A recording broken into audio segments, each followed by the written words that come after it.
A lot of this isn't going to make sense to you, and I'm sorry about that. I'm just going to start at the beginning, with the house.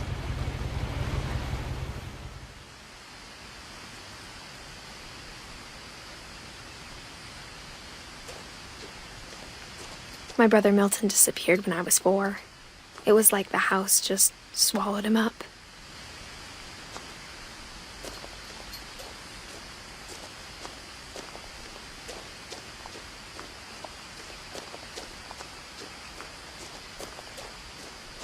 I lived here until I was 11, but I wasn't allowed inside half the rooms.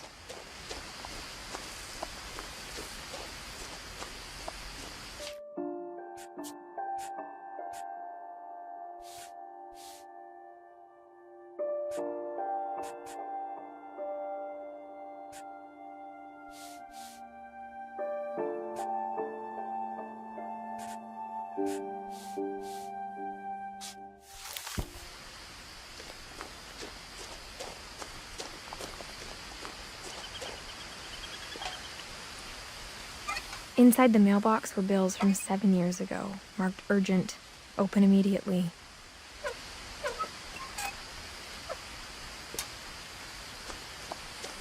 I hadn't been back since my brother Lewis's funeral.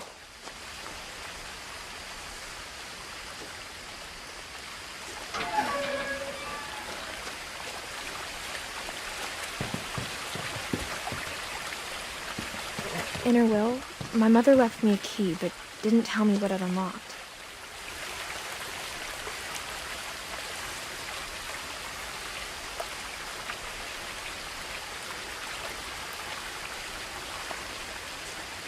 Maybe she thought I'd know, or she thought that the mystery would be enough to bring me back.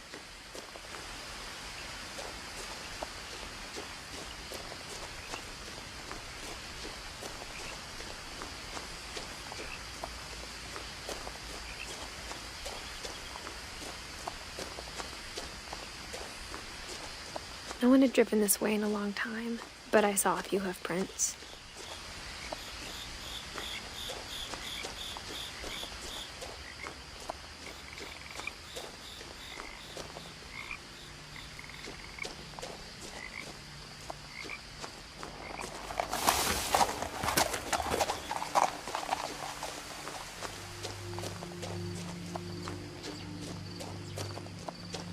The truth is, even after I inherited the house, I never thought I'd come back to it.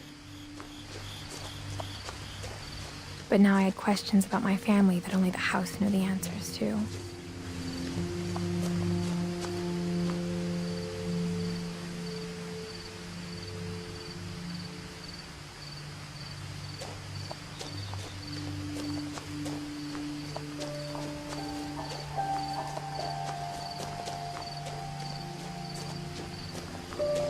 The house was exactly like I remembered it, the way I'd been dreaming about it.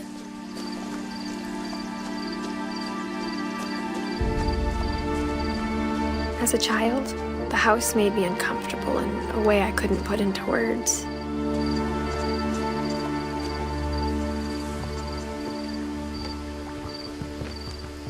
Now, as a 17-year-old, I knew exactly what those words were. I was afraid of the house.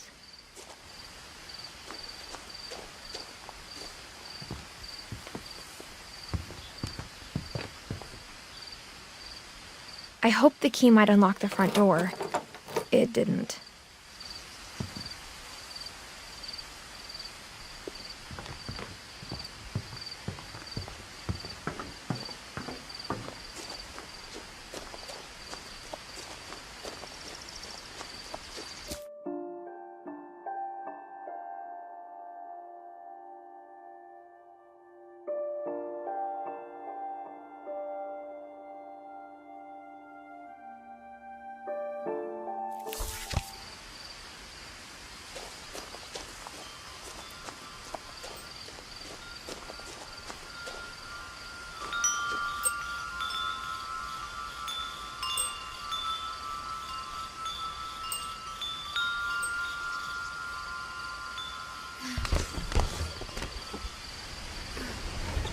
Crawling through the doggy door used to be a lot easier when I was 11.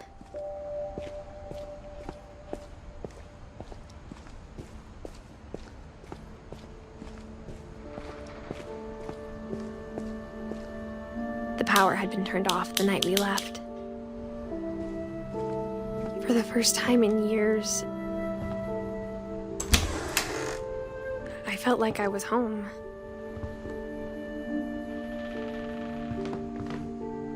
But instead of a family, there were just memories of one.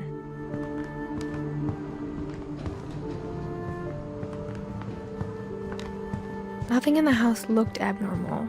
There was just too much of it, like a smile with too many teeth.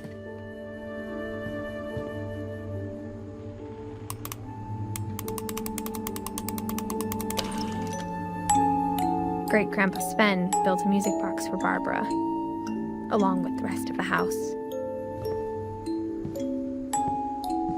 Mom always told me to stay out of the basement, so I wasn't too surprised when the key didn't fit.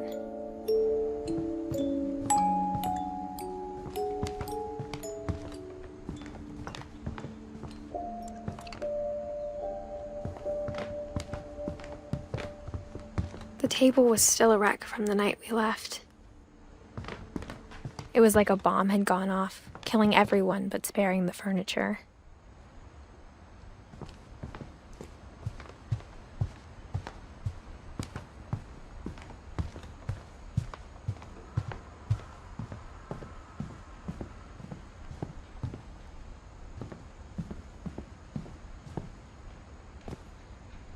After Milton disappeared, Mom sealed up all the bedrooms. Then Edie retaliated and drilled peepholes.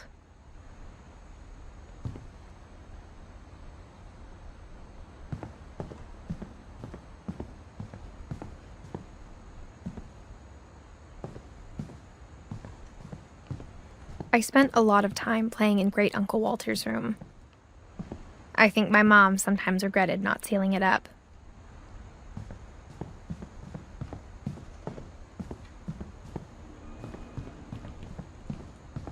Lewis told me there were secret passages, but I never believed him.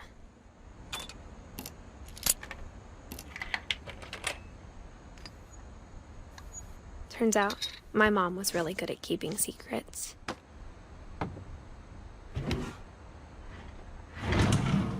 Now it was time to find out what my mom had been afraid of.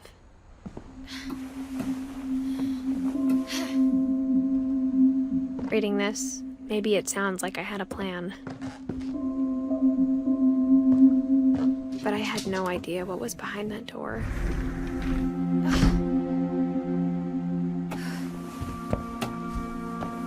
Just like I had no idea where all this was gonna lead. I grew up looking at Molly's room through the peephole. Being inside for the first time, I felt like I'd stepped behind a painting.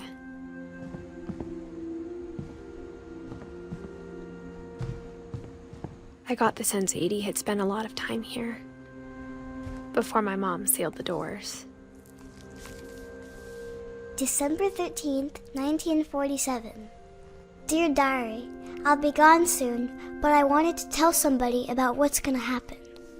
It started when Mom sent me to bed without dinner. I woke up and I was starving, so I looked around for something to eat. The gerbil food was dry, but I didn't mind it.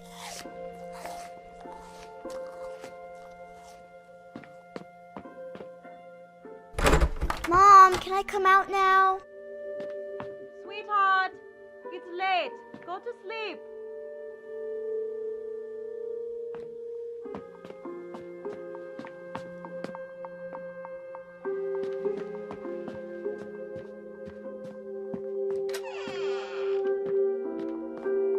I kept eating and eating.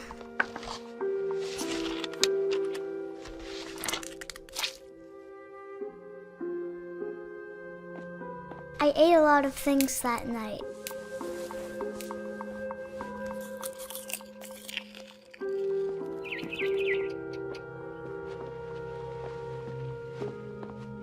Then I heard chirping outside my window. It was a barn swallow going back to her nest. I reached out for her.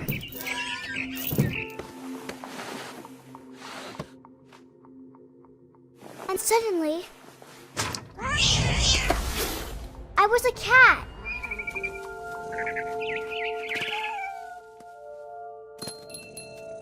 I tried to be quiet, but the bird was really scared.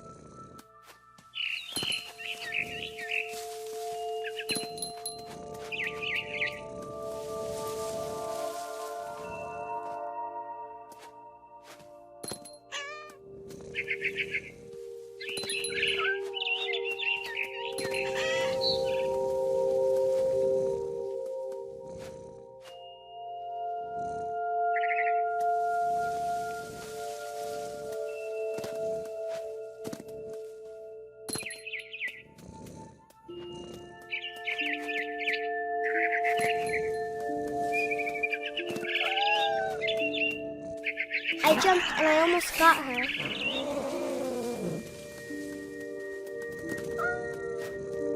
I could tell she was getting really tired. Now I was up in the big tree. I promised Dad I wouldn't climb it anymore. All I cared about was eating that mama bird.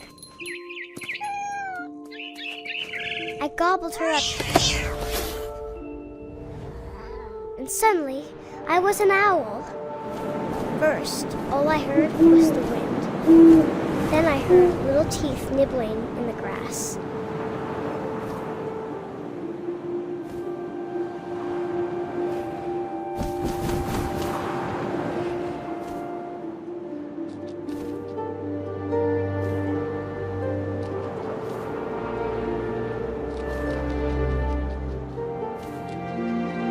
Rabbits.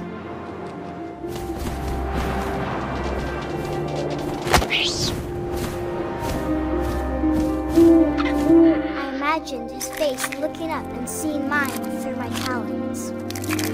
I swallowed him up, and I didn't chew one bit. Then I flew off to find something bigger.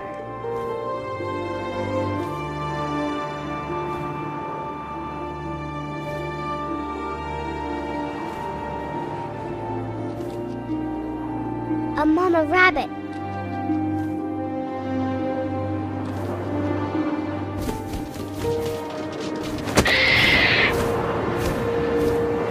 She was almost too big to carry. I started choking, but I couldn't stop eating. And suddenly, I was a shark.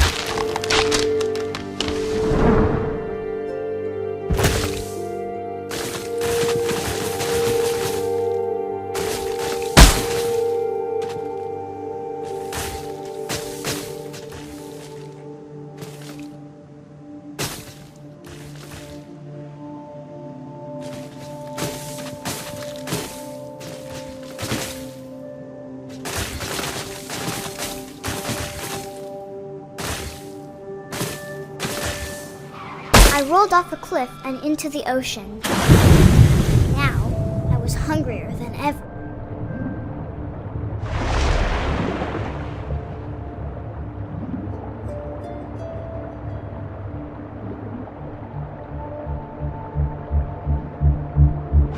I wanted fat, juicy seals.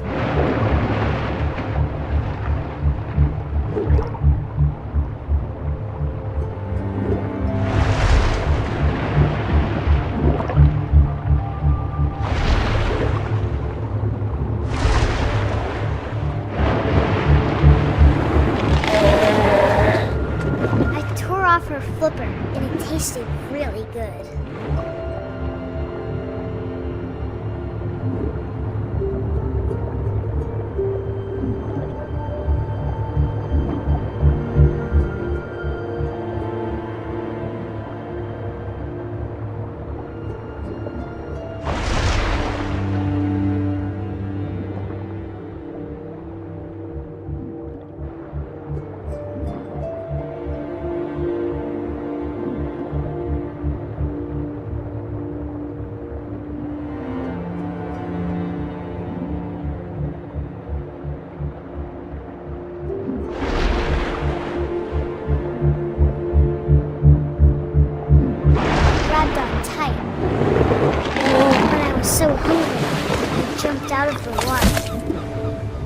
I opened my eyes, everything had changed.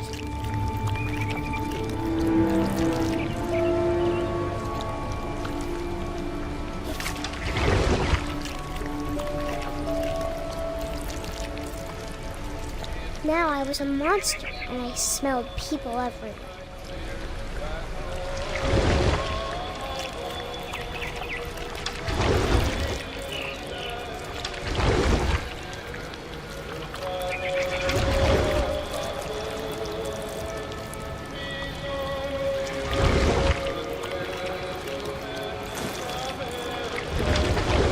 I was big, but I moved real wide.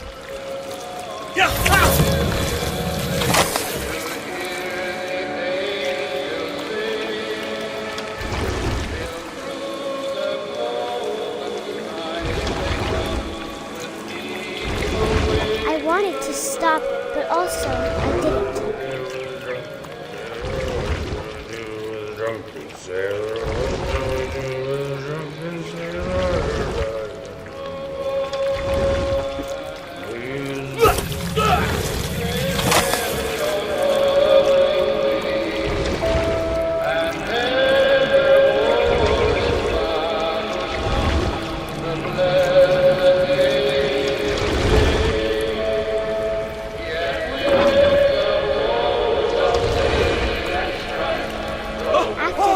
Passenger, I was still hungry. And across the water, I smelled something new. Something I had to have, so I swam towards it.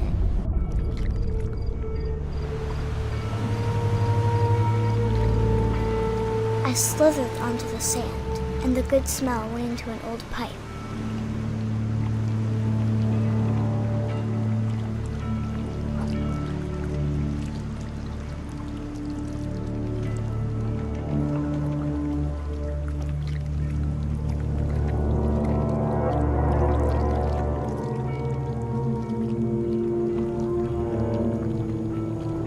I got closer and closer.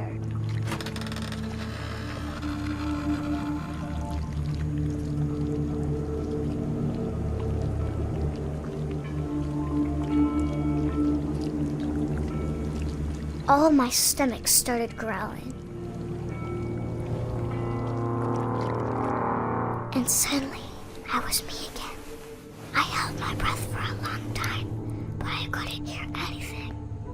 I think it's waiting for me to fall asleep.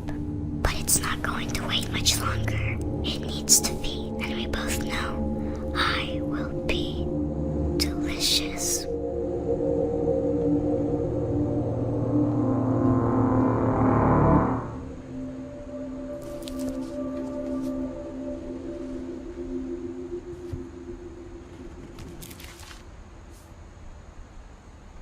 I'm not sure if I believed all of that, but I'm sure Edie would have.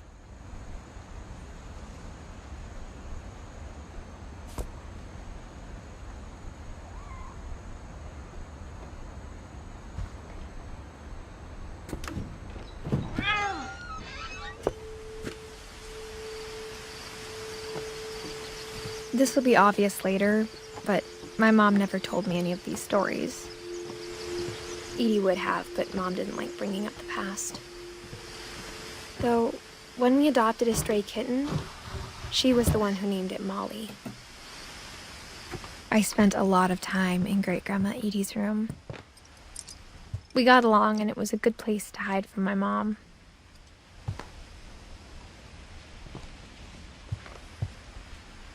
Louis died a week before we left, but Edie had already started to memorialize him. Her room was like a museum.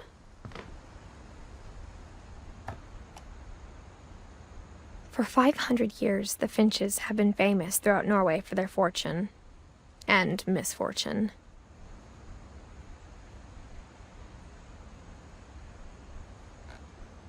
Odin Finch buries the latest victims of the family curse, his wife Ingeborg and their newborn son, Johan. On January 7th, 1937, he set sail with his family and his house, hoping to leave the curse behind. But 40-foot waves off the coast of Washington send the house and Odin to the bottom of the sea. Odin's daughter Edie, with husband Sven and baby Molly, step ashore on their new home, Orcas Island. Odin Finch is the first to be buried in the new family cemetery. His daughter Edie is already dreaming of a new Finch house.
Whatever's wrong with this family, it goes back a long ways.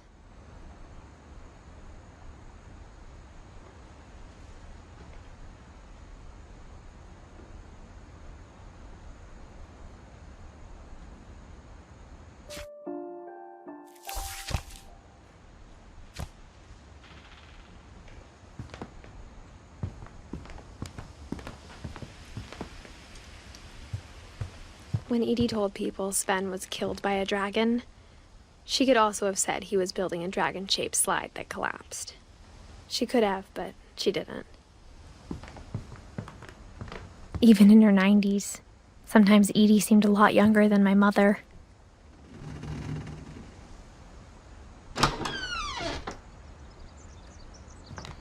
The only trace Grandpa Sam's first wife Kay left on the house was the pink bathroom. It was a pretty big trace.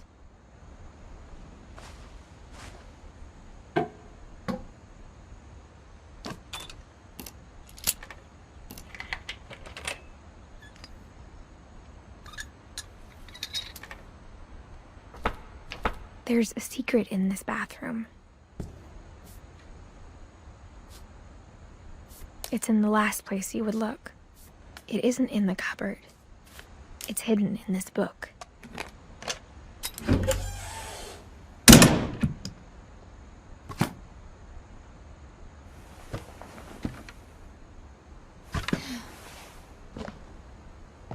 Sven gave Sam an old camera he'd refurbished. He never put it down.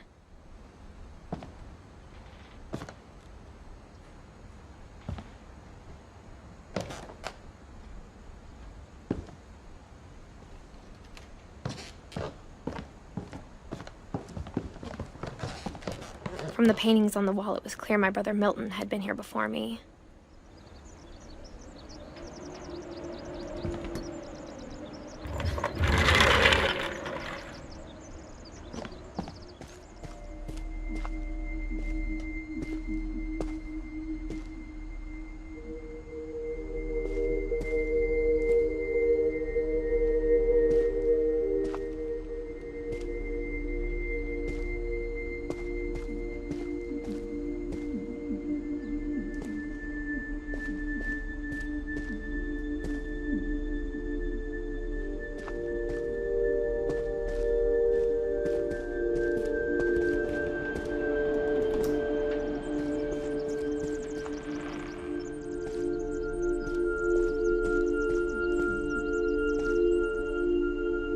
I knew Grandpa Sam had a twin,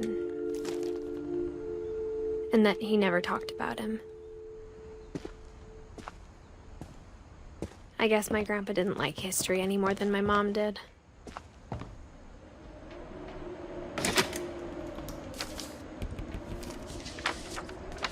How I Want to Remember My Brother by Sam Finch. The thing I remember is that when he made up his mind, that was it. My brother said he'd die before he ate another mushroom. And he did. At Barbara's funeral, we swore we'd never be afraid again. And he wasn't. I think Calvin always wanted to fly. Sam! Calvin! Dinner's ready! Coming! But that day, he finally made up his mind to do it.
I told him going around was impossible. Maybe if I hadn't said that.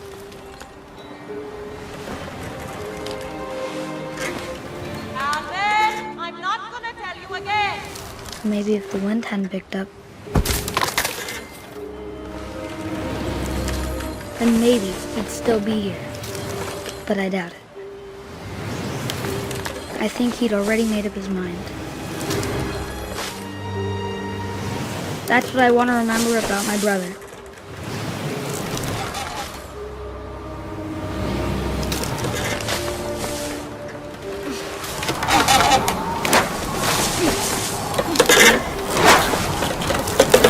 The day he made up his mind to fly, and he did.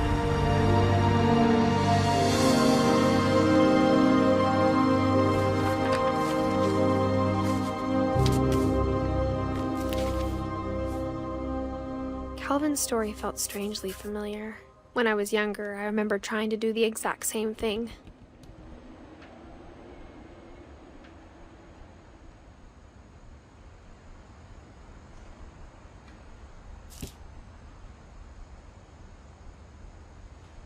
After the funeral, Edie roped off Calvin's half of the room.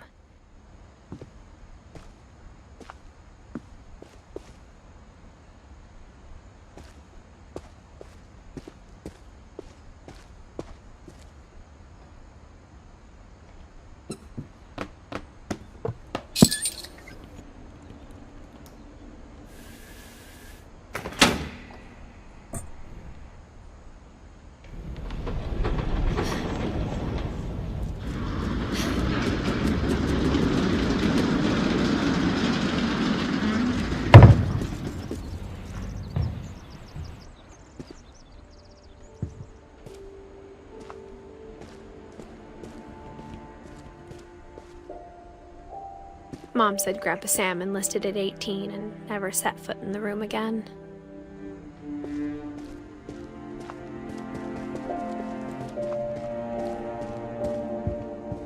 passages were a pretty tight fit. They'd obviously been built for smaller hands and bellies.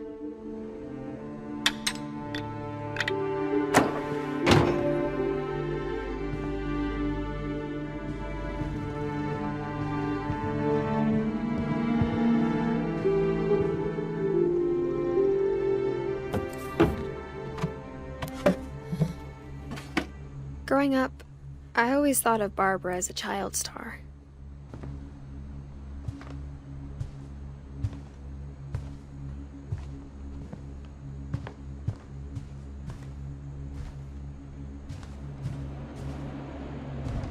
I never thought about how hard it must have been for her afterwards.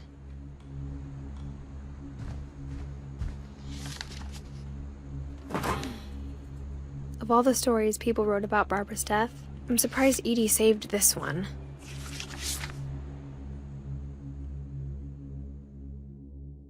Old Jack here with another ghastly tale inspired by America's most unfortunate family. I'm calling it The Surprise Ending of Barbara Finch. As a child star, Barbara was famous for her scream. Now at 16, she was all washed up. A has-been.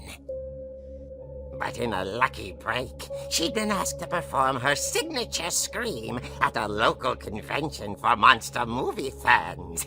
It was just the boost her career needed. Unfortunately, her scream hadn't aged well. Getting better. I think you just need the right motivation. Her biggest fan and current boyfriend, Rick, was about to demonstrate when... Now that was a great scream. It was Barbara's father, Sven. He'd slipped into a table saw and had to be rushed to the emergency room. So Barbara got stuck babysitting her youngest brother, Walter. Her convention comeback was cancelled. Okay, I'm hearing frustration, but I'm not hearing terror. What if I tried... A gang of hoodlums in Halloween masks have been terrorizing Orcas Island tonight. Police are urging residents to... That came from the basement. You're right! Also, I loved your delivery on that. Why is your basement door locked? Because my dad likes making puzzles and secret passages. There's a key hidden in the music box.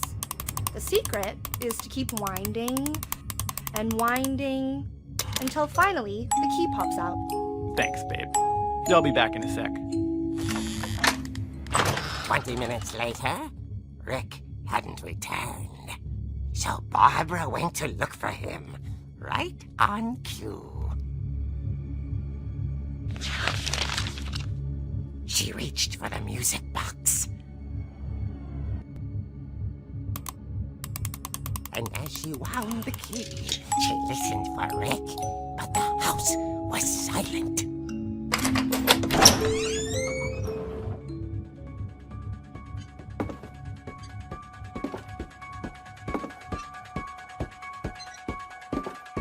She found Rick's crutch and imagined the worst.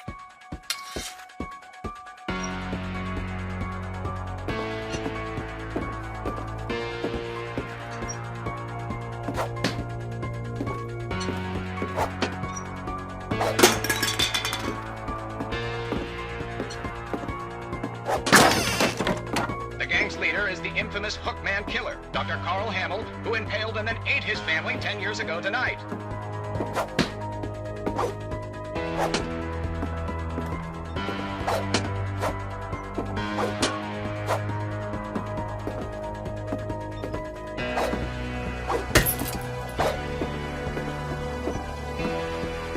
The old fridge rattled and grew still.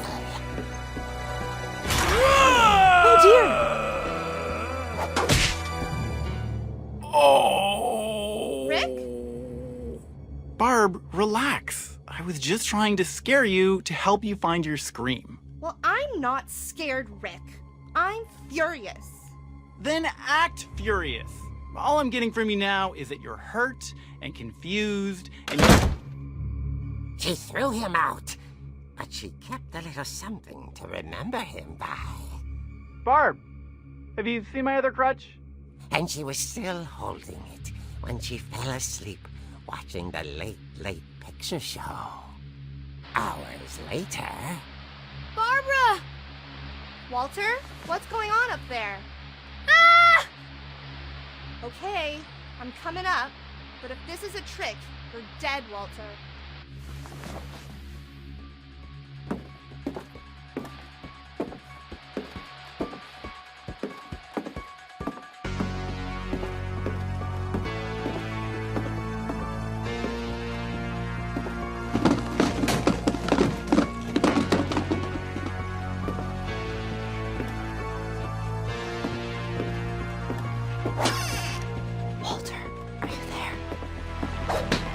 Walter had vanished, but his bedside radio was still on.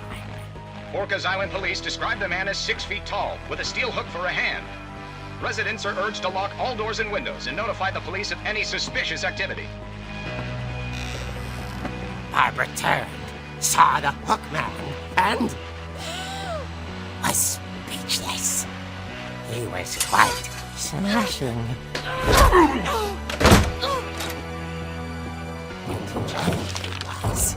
He couldn't get enough of Barbara.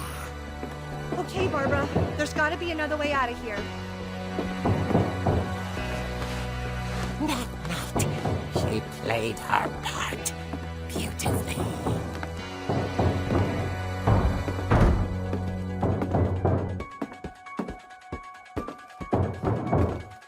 She thought about abandoning Walter, but just couldn't do it.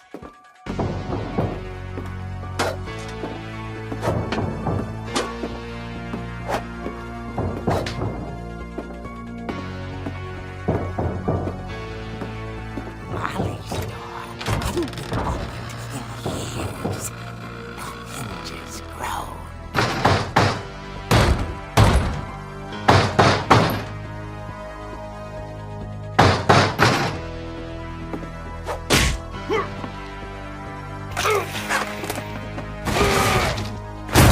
He wasn't moving, but she sensed the story might not be over yet.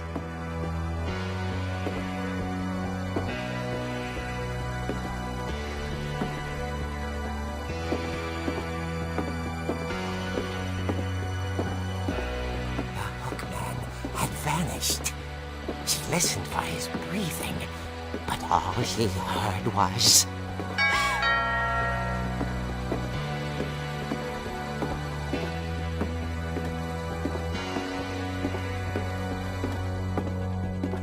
At the door, she heard whispering. It was coming from inside the house.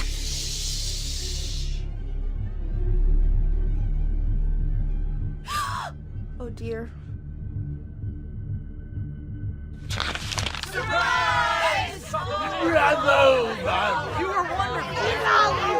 monsters had come to surprise her. For Barbara, it was a dream come true. Then she saw what kind of monsters they were, and she realized what was about to happen. She was going to be famous. And with her final breath, Barbara Finch gave the performance of her life.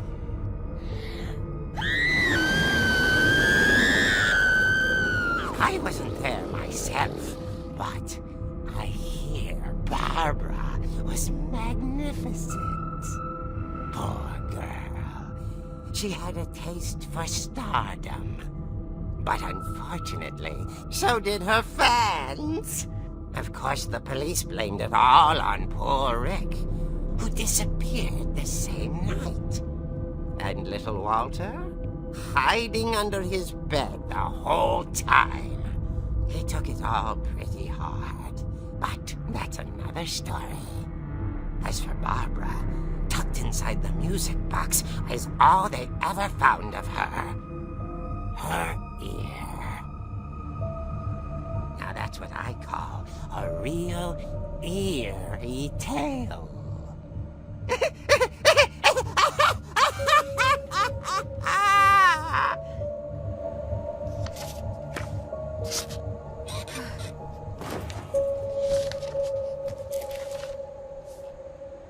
Edie told me all Barbara wanted was to be remembered, as absurd as that comic was. Maybe what Edie saw was a happy ending.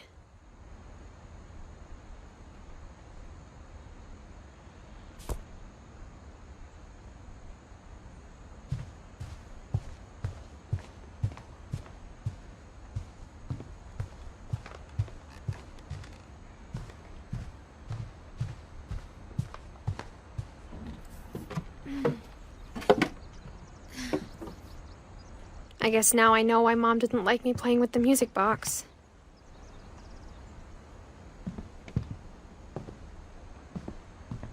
Whenever people ask me about my family, the first thing they always want to know about is Barbara.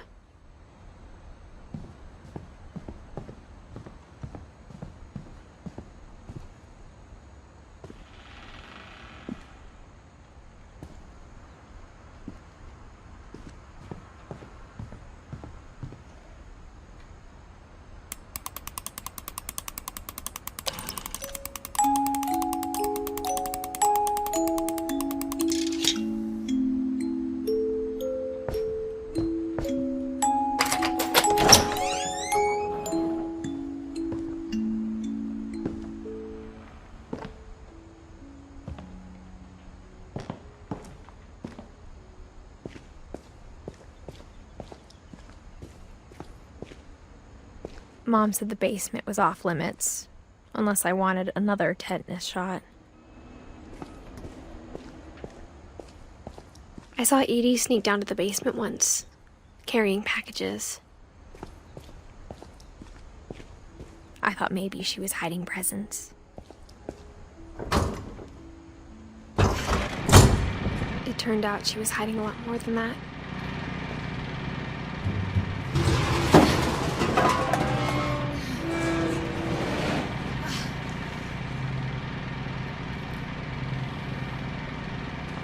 I remember asking Mom once about where Walter had gone.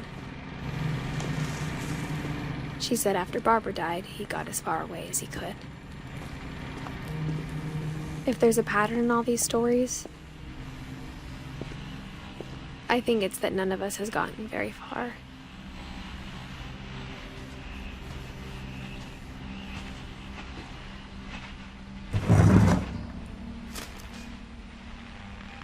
Goodbye, everyone. I can't believe I've been down here for 30 years. On that first day, after the shaking started, I didn't think I'd survive a week.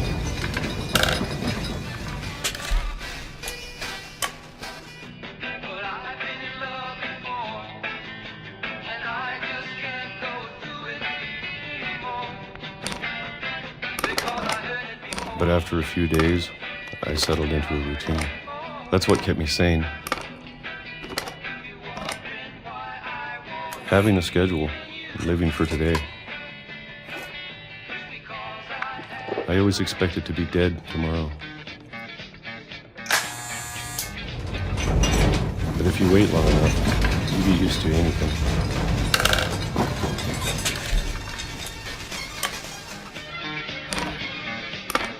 Even a monster on the other side of the door starts to feel normal. Almost friendly.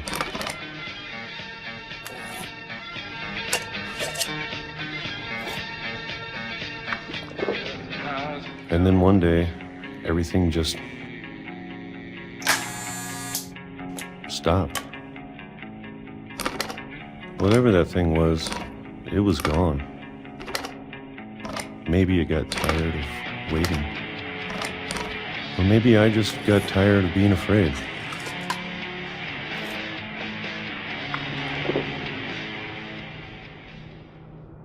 It's been a week now, the longest in 30 years. I'm done waiting.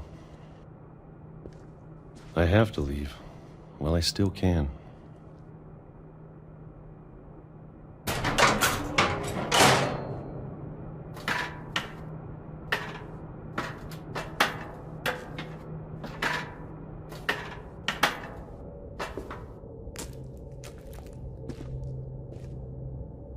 I know it's out there, somewhere. Whatever killed Barbara and Molly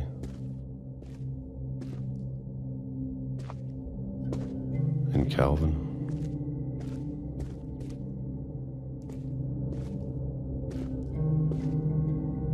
Maybe this is all a mistake. But I need to stop living the same day, even if it kills me.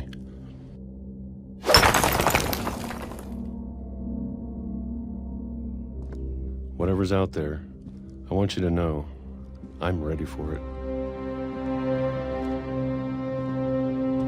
I'm going to appreciate all of it, especially the food. I don't mind if I only have a year left. Or a month, or a single week. I'd be happy with one new day. I can already imagine the sun on my face.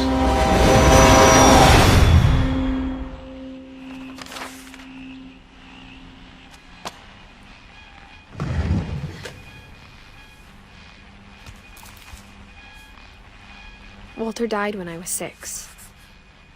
I can't believe my mom never told me he was down here.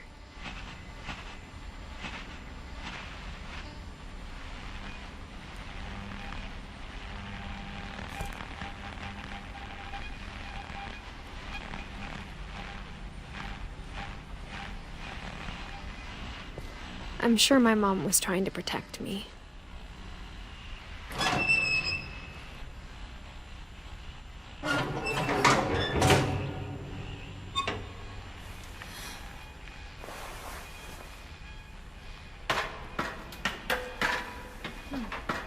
Maybe she was afraid I'd end up like Walter. But if she never told me about an uncle under the house, I can only imagine what else she was hiding. I don't want to make the same mistakes she made, trying to bury something that's still alive.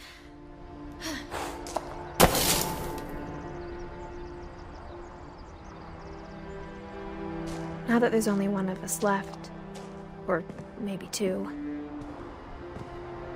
I thought it was time I heard the stories for myself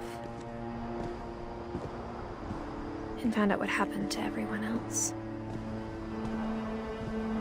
But now I'm worried the stories themselves might be the problem.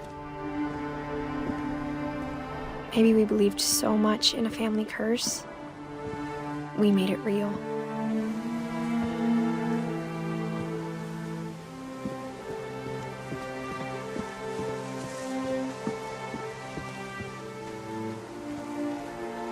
I don't know if I should even be writing this.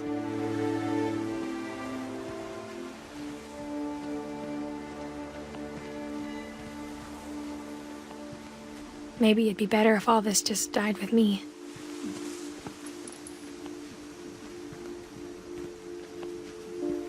But I thought you should know about your family.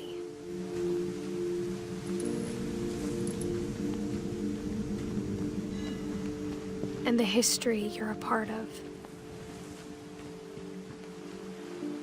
Though to be honest, I feel as lost as you probably do right now.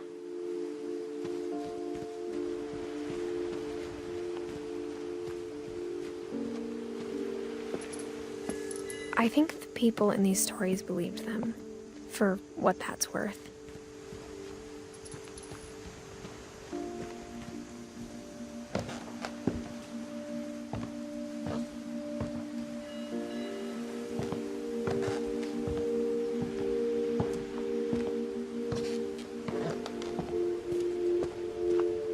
And when you look at the house, that history of imagination and stubbornness and madness, any of it seems possible.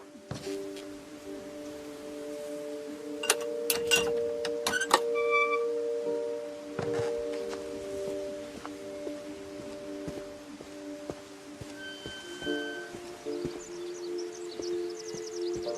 think we've been surrounded by death for so long, we've just gotten used to it.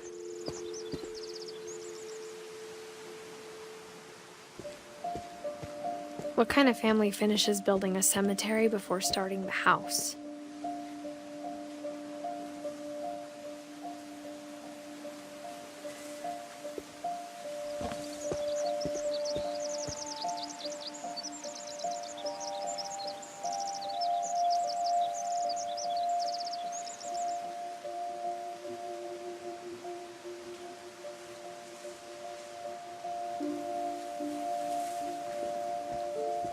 It's embarrassing for me to admit this, but the pet cemetery made me more uncomfortable than the human one. 3 of the gerbils are mine, and 2 had been my fault.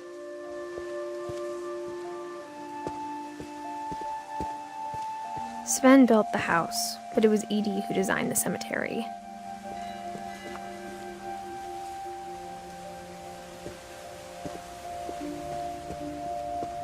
I'm sure Odin's monument had been Edie's idea. My mom was always trying to move on, but for Edie, the past never went away.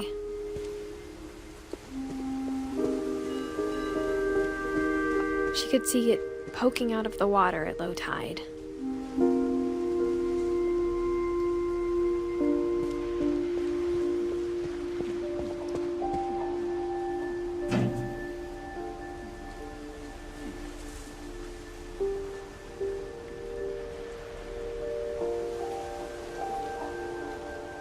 Edie said she dreamed about the old house every night.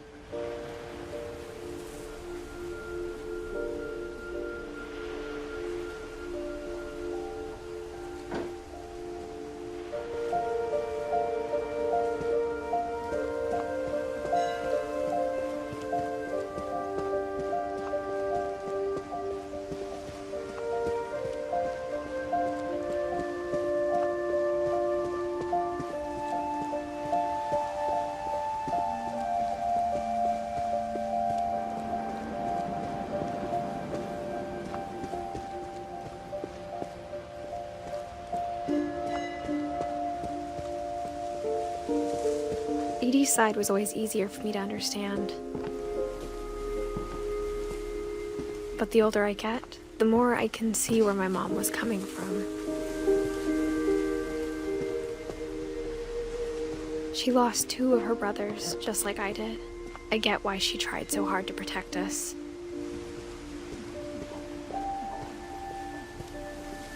There's so many things I wish I could ask my mom now. Part of me thinks this is what she wanted all along. For me to come back someday and find everything out for myself.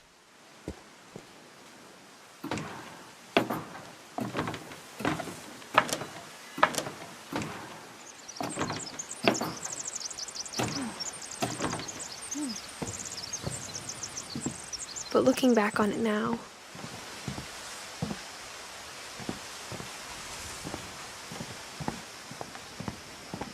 if she told me there was going to be so much climbing, I never would have come when I was 22 weeks pregnant.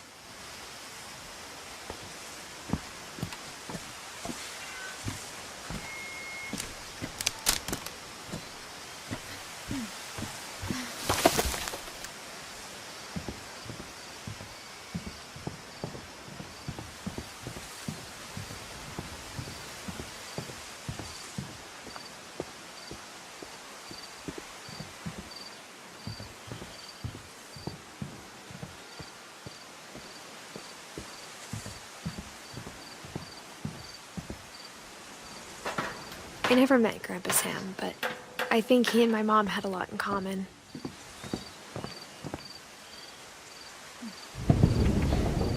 They were both pretty intense. Sam spent his life shooting photos, but Mom said he got nervous being in front of the camera. I guess we're all afraid of something.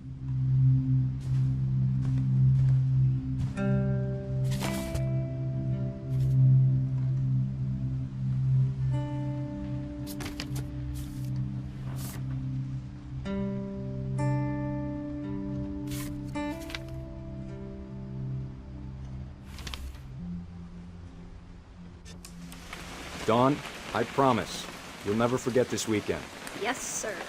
These memories are gonna last a lifetime. Am I gonna have to shoot anything? It's a hunting trip, Dawn. Shooting is strongly encouraged. Perfect. It's gonna rain the whole weekend, isn't it?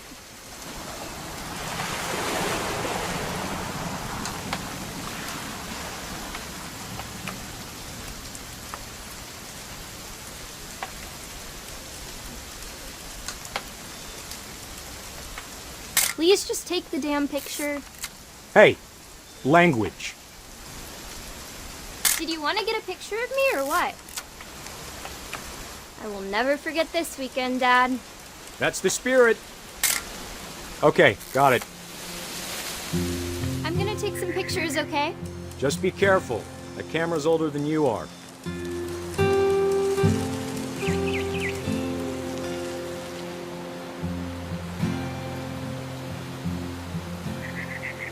You're right, Dad. It's starting to clear up.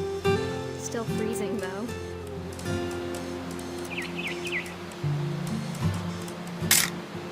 Aw.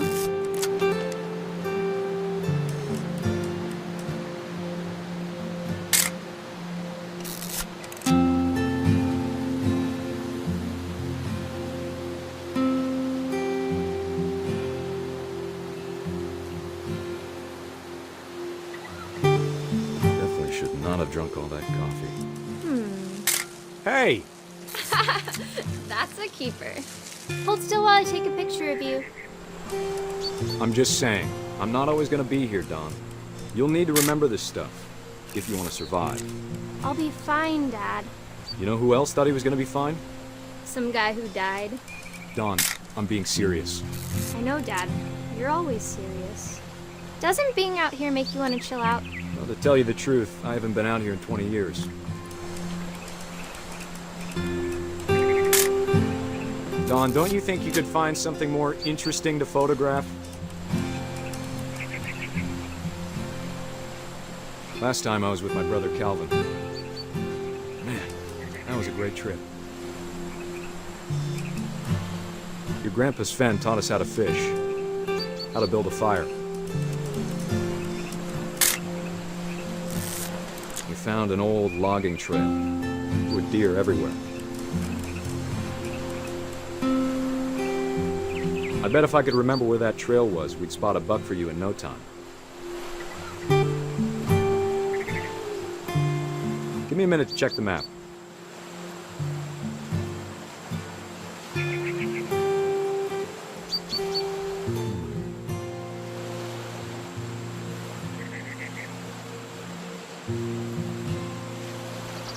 Let's see.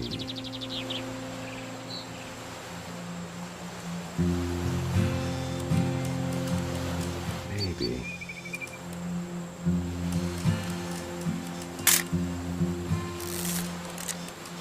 What was it?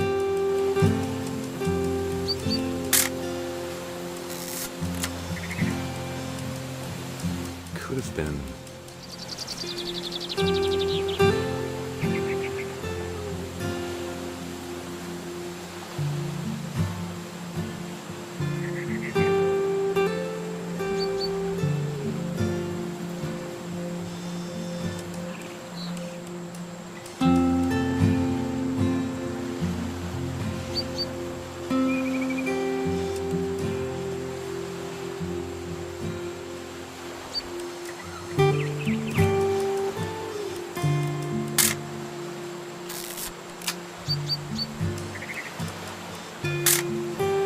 You don't need to waste any more film on me, kiddo.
Good eyes, Don.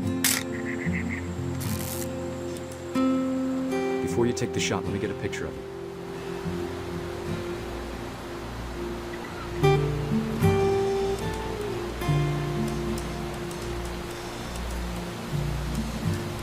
Dad, Let me get behind you. do I have to do this? Don, you don't have to do anything. But if you want to survive, you'll need to be strong.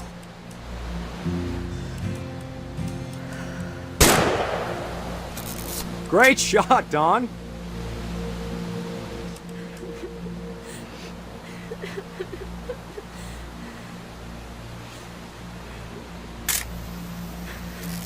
I'm proud of you, Don. Always remember that, okay?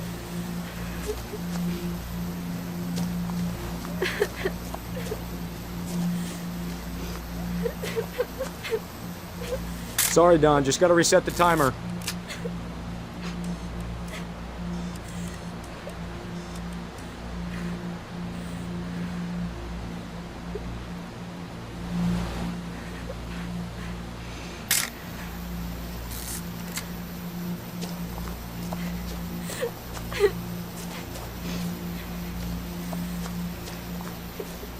Dad, it's twitching. I think That's it's totally so- normal, Don. Just focus on the camera. Try not to think about— Dad!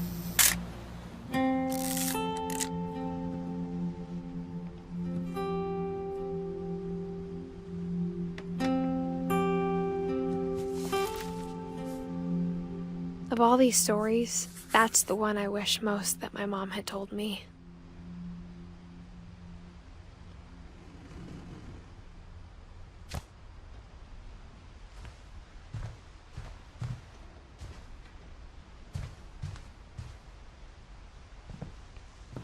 Instead of hiding from death, Sam seemed to go out of his way to meet it.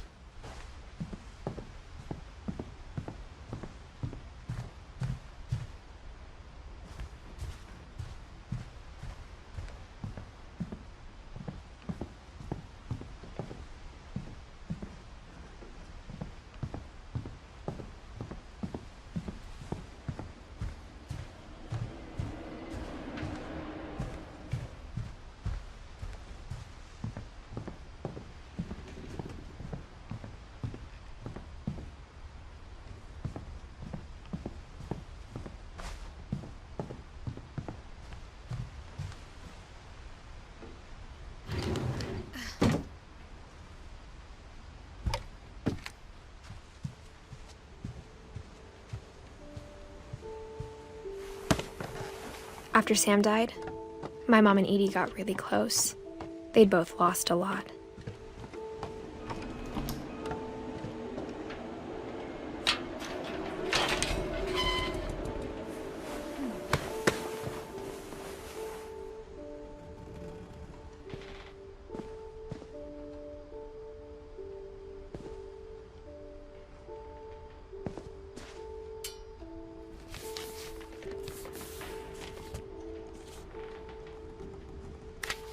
Dear Kay, do you remember the way Gregory used to laugh when he thought he was alone? Like something funny was happening, but only he could see it.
I can't imagine my mom ever writing poetry, and yet...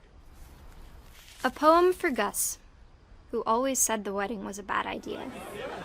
Our father never hit us kids, at least not very hard, before the day my brother said with teenage disregard that he'd be dead before he'd see a wedding in our yard.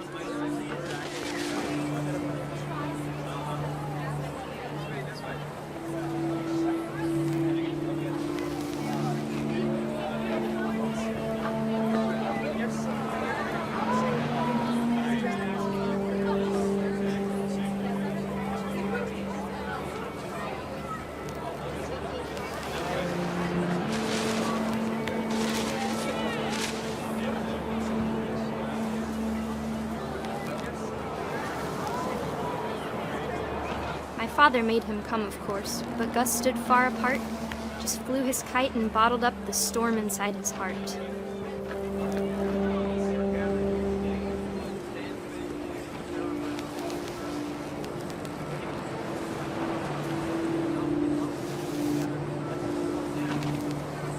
I tried to talk him out of it, but though he'd never met her, "We don't need a stepmom," were the words that I now pronounce you husband and wife. You may kiss the bride.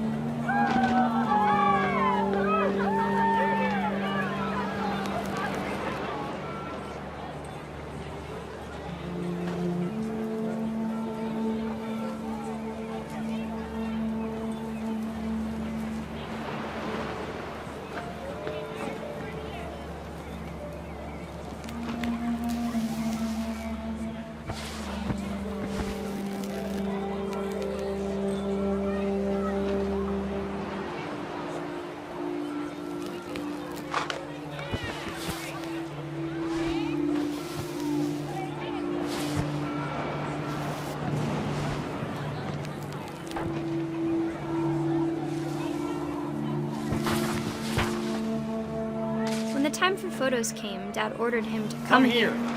But Gus declined and as a sign held up his middle finger.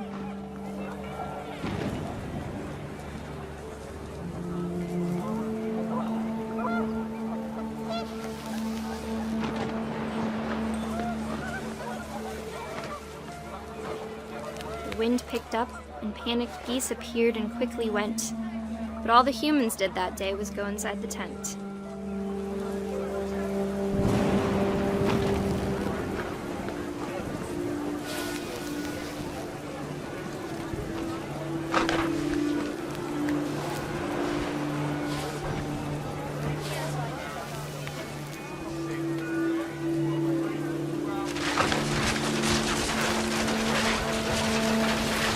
The rain came down in buckets then, but no one seemed afraid that nature might destroy the tent our dad had crudely made.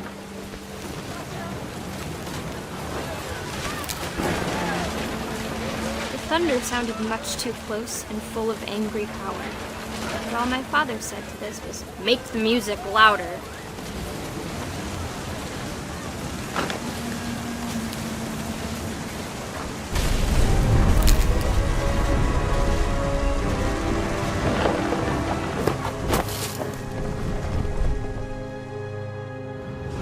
I wish that I could truly say I thought about you on that day. Out there on the beach alone, just you, the wind, the sea, and foam. But I didn't, until we found you.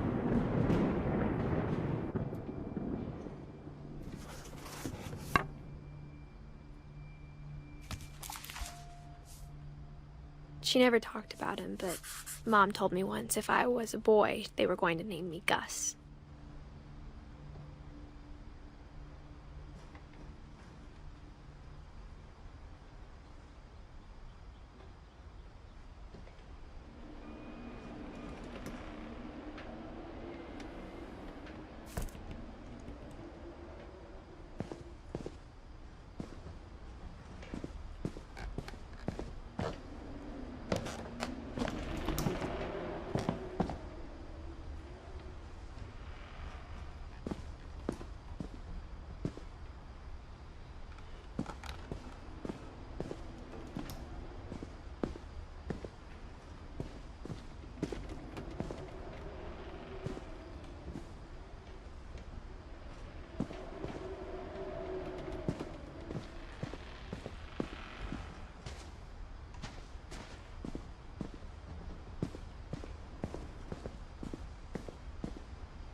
My mom moved up to the loft after her brothers died.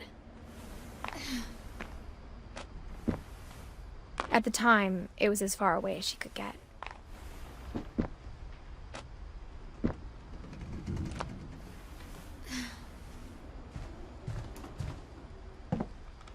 She spent a summer building houses in Calcutta, where she met my dad, Sanjay.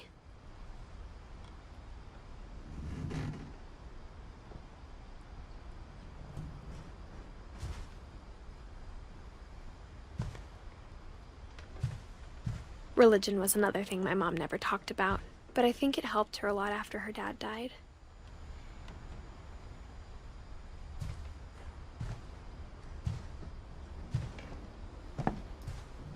My mom moved to India a week after graduation and got a job teaching English. Louis was born a year later.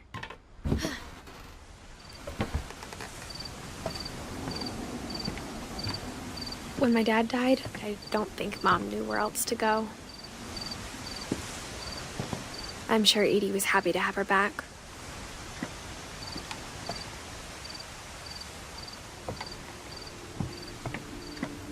The house had to get a little bigger, but Edie was used to that.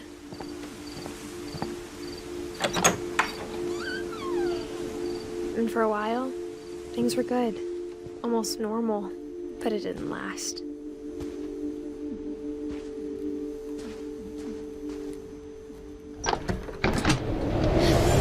The beginning of the end was Milton's 10th birthday, when Edie gave him a castle.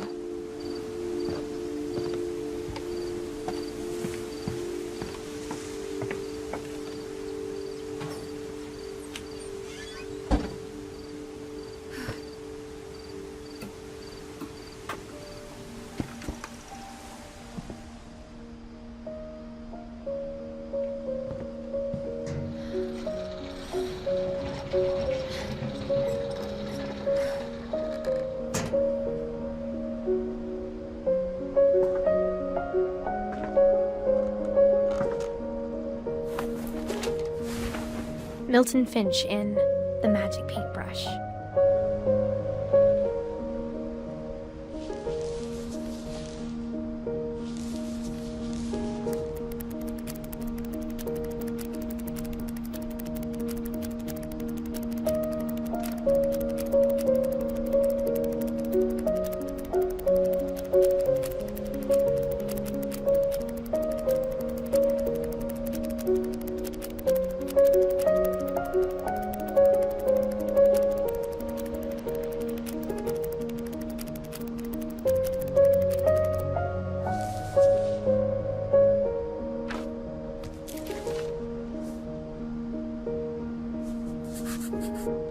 I was 4 when Milton disappeared.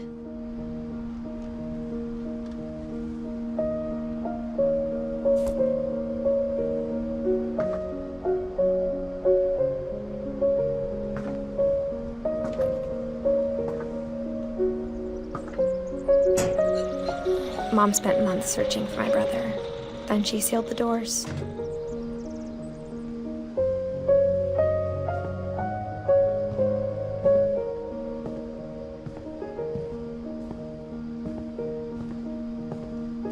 Whatever Milton had found in the house, Mom didn't want it getting out.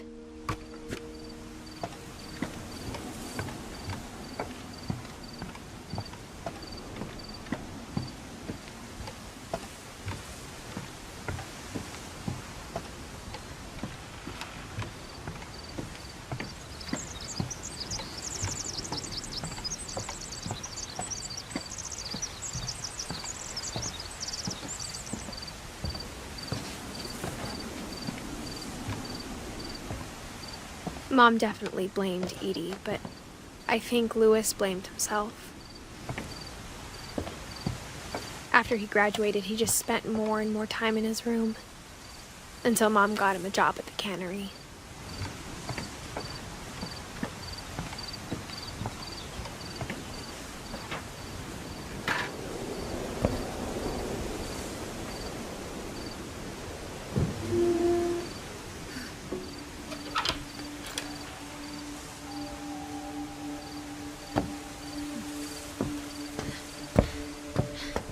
Lewis's room smelled very, very familiar. That part of him lived on.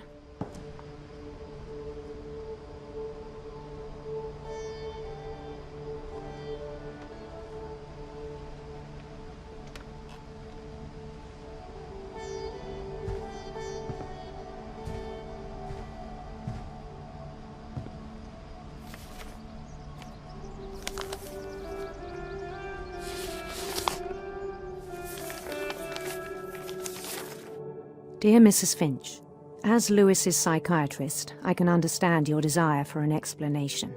As I see it, the trouble began in January, shortly after we convinced your son to seek treatment for substance abuse. Newly sober, I believe Lewis first noticed the monotony of his daily life.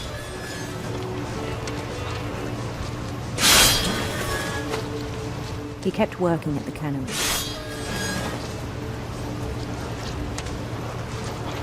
But he withdrew part of himself. In our sessions, I saw the same behavior. His mind began to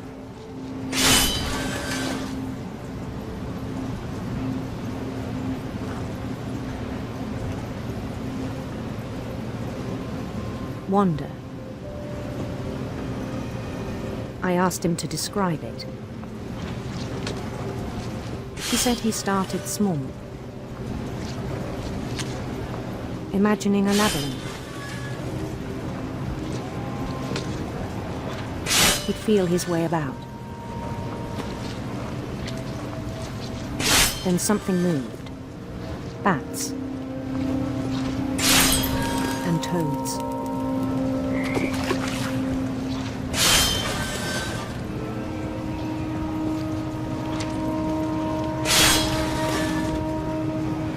And things that have not names. He knew it was all in his head.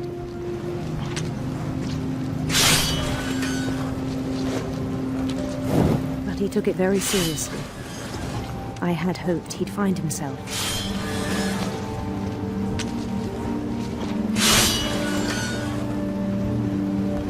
But he found something more.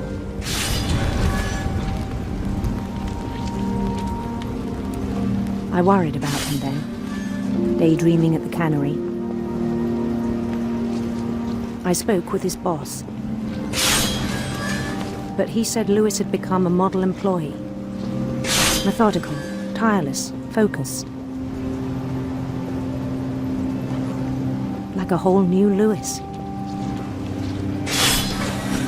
So I let him go on.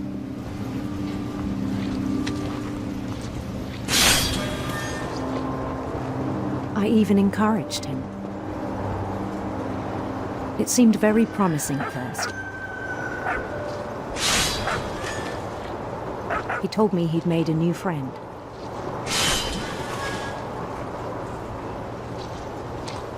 On the edge of a city named Lewis Topia. He built the city up slowly, brick by brick. Then he made musicians.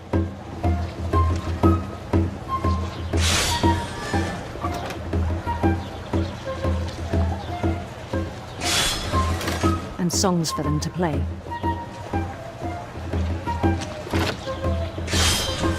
He talked about starting a band. And he was always humming something. Every day his imagination grew stronger.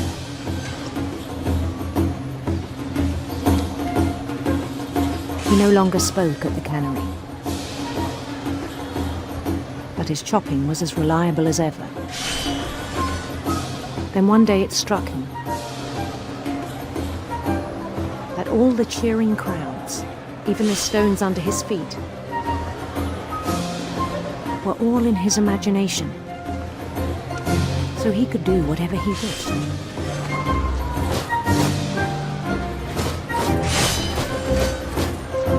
He held an election for mayor,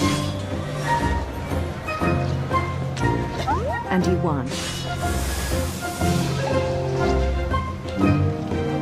They begged him to stay, but his mind was already wandering. It became a game for him.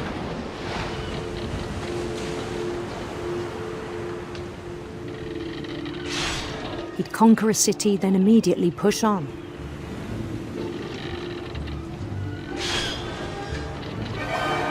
New Louisville.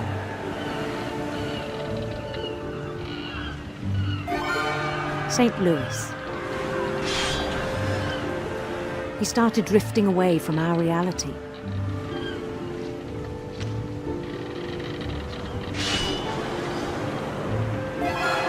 Minneapolis, until one day he forgot to go home from the cannery. Even as his mother pleaded with him, part of Louis kept sailing on.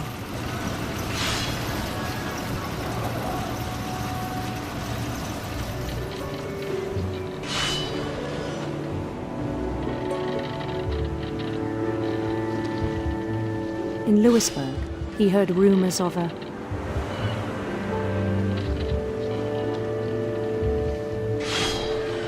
handsome queen.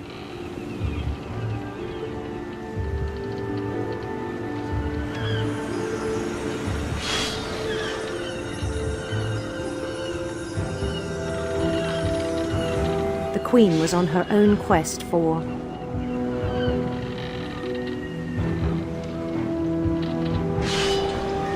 radiant rainbows.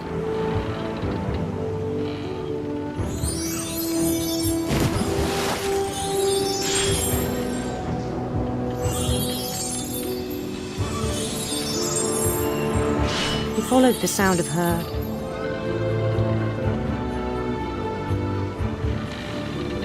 silver harp.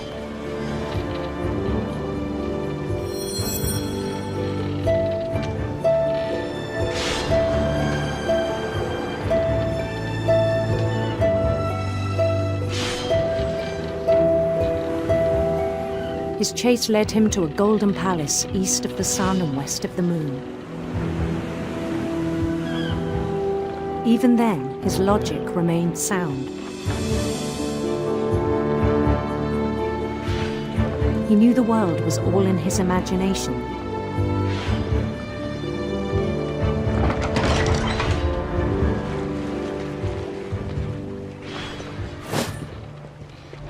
But he was so proud of having created it.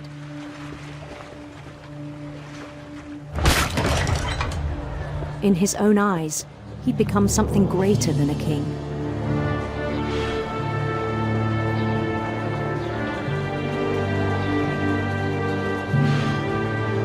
For someone who'd never known success in the real world, I think it was overwhelming.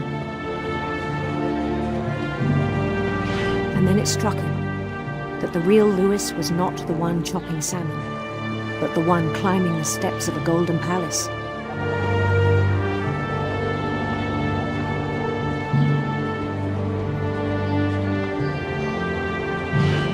My imagination is as real as my body, he told me.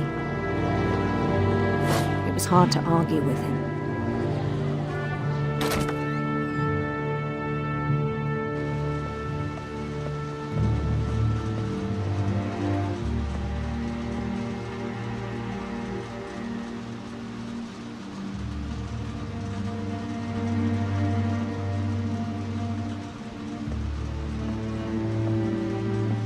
Began to forget the world we know.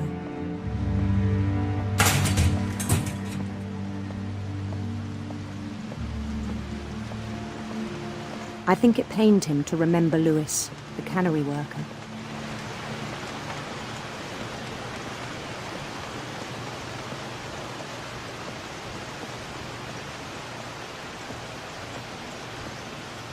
He began to despise the man with a royal contempt.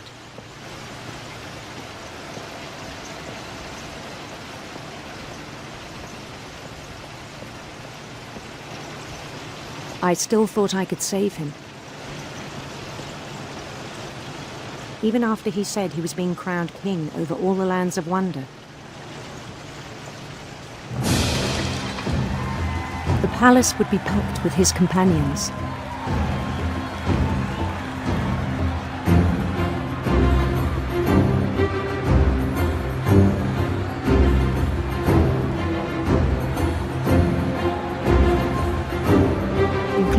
wise calico who'd insisted on inviting him.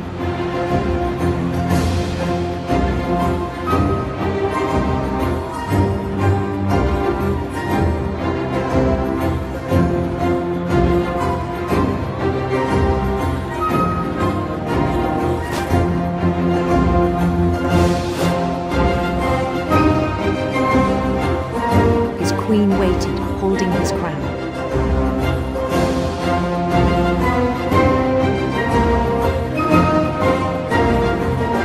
There was only one thing left to do.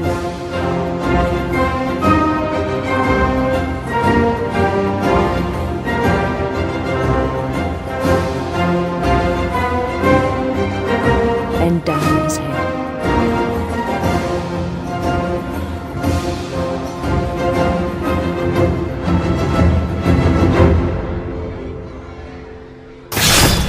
And the rest I think you know. Mrs. Finch, your son was a kind man who will be missed by all of us who knew him.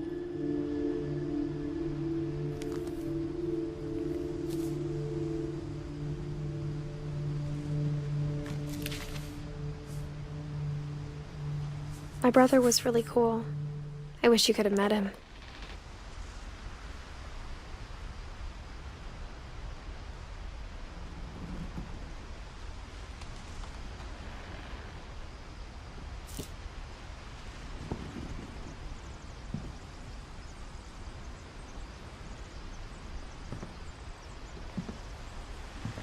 Louis and I spent a lot of time playing games together, but he was surprisingly bad at them. He died a lot.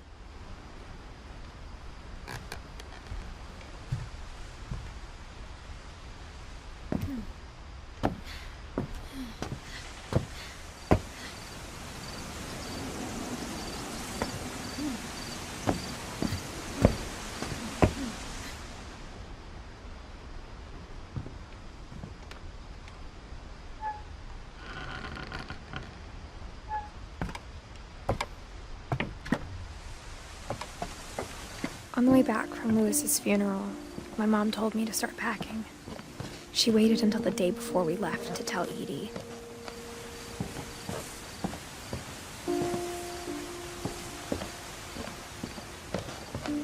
I'm not sure if she wanted to make it easier or harder.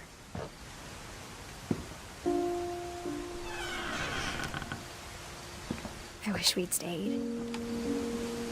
But I understand why we left.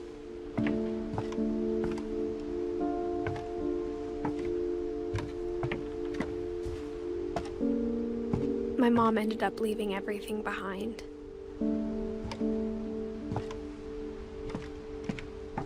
What happened that night had been coming for a long time. Maybe it should have come sooner.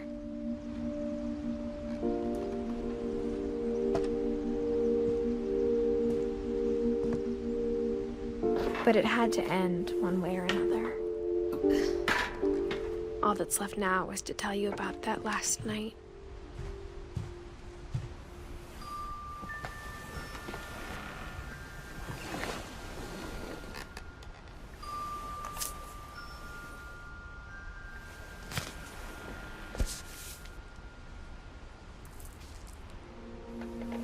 That whole last day, Edie just watched us pack and didn't say a word. Until supper, when she raised her glass and said, "To our final night together, and all our final nights apart." Grandma, you know what I said about alcohol. Some of your medications are very Edith, specific. I left a present for you in the hallway. Why don't you go open it? The grown-ups have to argue now. I'm sorry, you're right. We're all leaving tomorrow. Let's just enjoy our last... I'm not leaving. Edith, you're excused.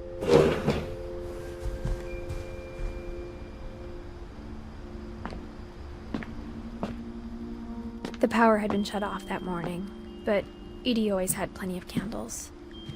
When my mom said the library, I don't think she knew about the other entrance. Or that Edie had a key to it.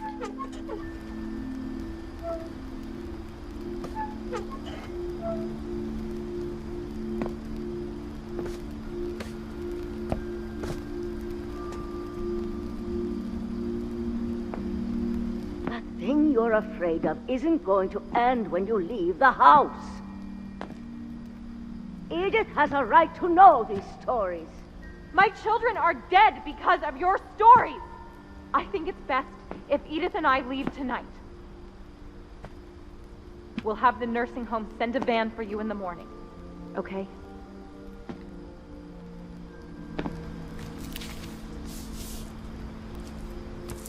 Dear Edith, there's so many stories I wish I could tell you, but there's only time for one. This is about what happened on the night you were born. That night, the tide went way, way out. It was the first and last time I ever saw the old house aground. There'd been an earthquake out in the middle of the ocean. They called it the lowest tide in 1,000 years. God, it smelled awful.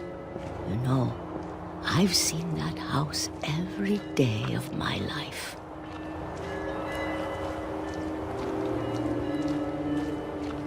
But I never thought I'd go back to it. When the fog rolled in, I lost my way.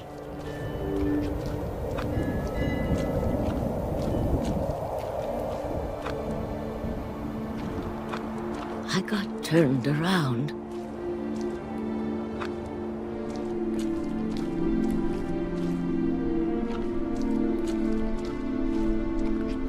I started seeing things.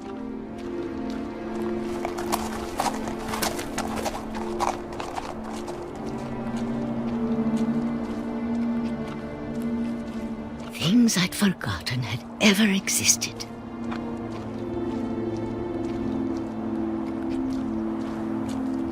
But when I saw them, they felt like old friends. That night, a lot of things came back to me. Or maybe I came back to them.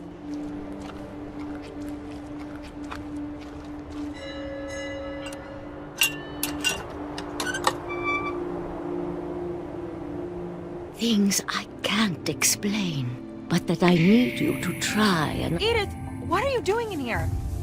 It's mine. Edith! Mom, you're gonna rip it! Let go! I kicked and screamed, but Mom dragged me to the car. I never saw Great-Grandma Edie again. The next morning, the van came to pick her up, but she was already gone. After that, we moved around a lot.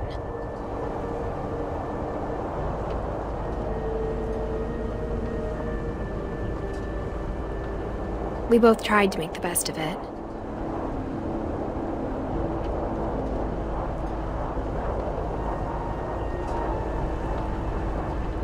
A few years went by.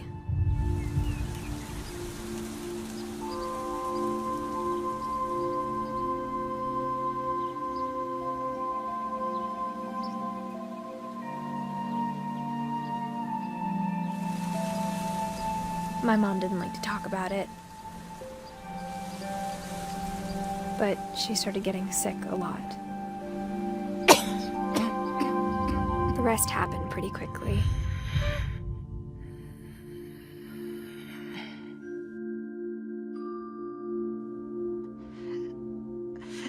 She got better for a while, and then she didn't. And then I was alone. The last Finch left alive.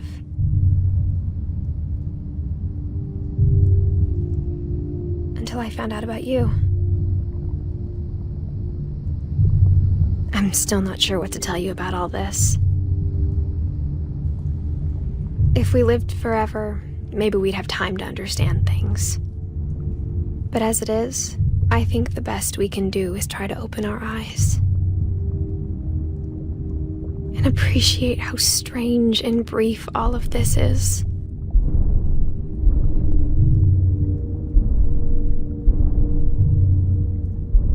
This journal was supposed to be for you. But now I hope you'll never see it. I just want to meet you and tell you all these stories myself. But I guess if you're reading this now, things didn't work out that way.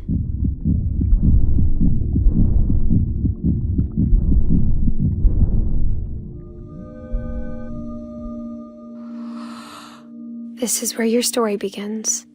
I'm sorry I won't be there to see it. It's a lot to ask, but I don't want you to be sad that I'm gone. I want you to be amazed that any of us ever had a chance to be here at all. Good luck.